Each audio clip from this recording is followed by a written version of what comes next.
Halo P5, jumpa lagi dengan Mr. Kiki. Pada saat ini kita akan mempelajari tematik yaitu ilmu pengetahuan alam ya, dengan judul alat gerak hewan dan fungsinya. Mari kita lihat bersama-sama. Kalian tahu jenis-jenis hewan? Yang pertama ada ikan. Ya, semua pasti sudah pernah melihat ikan. Alat gerak ikan. Ya, apa? Siapa yang tahu? Betul, alat gerak ikan adalah sirip dan ekor. Fungsinya untuk berenang, tentu saja. Betul. Sekarang yang kedua, hewan yang tergolong amfibi. Ya, hewan amfibi adalah hewan yang bisa hidup di darat dan di air. Ya, misalnya katak. Benar sekali. Ya, alat gerak katak. Apa alat gerak katak? Tentu saja kaki. Dia memiliki 4 kaki.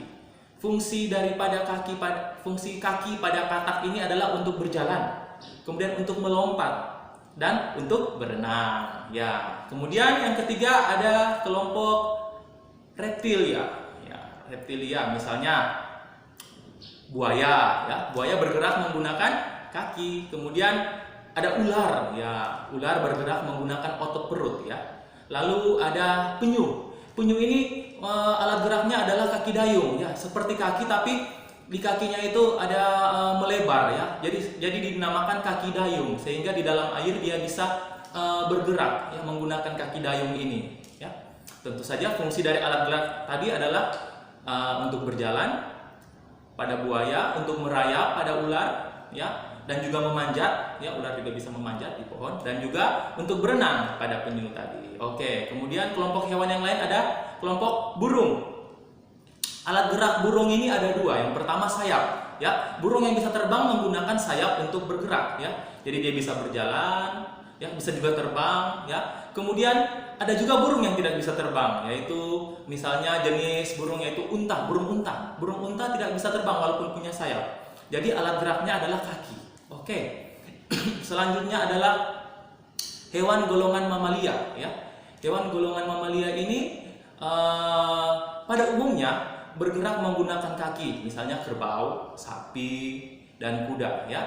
Kemudian ada juga hewan mamalia yang hidup di air, misalnya ikan paus dan lumba-lumba. Mereka menggunakan sirip untuk bergerak ya.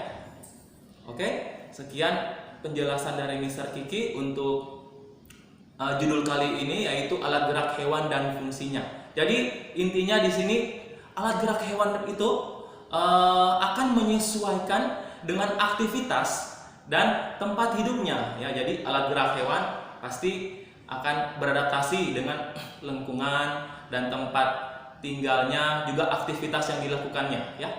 Apabila dia hidup di atas pohon, artinya dia harus memanjat, dia harus menggantung. Jadi alat geraknya pasti mempunyai seperti cakar, sehingga dia bisa mencengkram dengan kuat di ranting pohon. Ya, kalau misalnya hewannya hidup di air, ya, tentunya alat geraknya akan menyerupai seperti sirip, ya. Dia akan melebar alat geraknya sehingga dia bisa mendayung ataupun berenang di dalam air. Oke, terima kasih atas perhatiannya dan sampai jumpa.